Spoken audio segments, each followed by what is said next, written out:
From failure to flavor.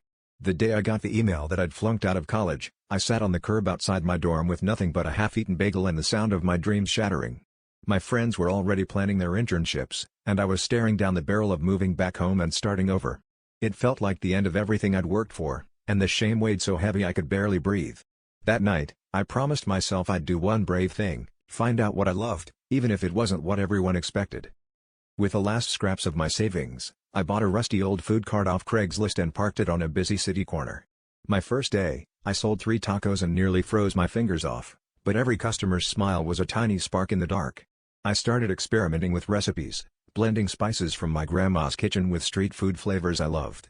Word spread, and soon, people lined up around the block, not just for my food, but for the energy I brought, blasting music and dancing behind the grill. There were still days I wanted to quit, especially when the health inspector nearly shut me down or when I burned my entire batch of salsa and had to start from scratch an hour before opening.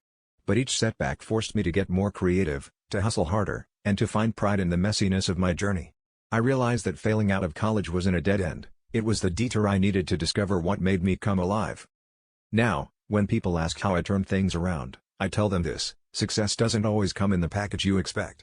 Sometimes, it's served hot from a cart on the street, flavored with all the mistakes you thought would break you. The worst day of my life became the first step toward building something of my own, and I wouldn't trade that flavor for anything.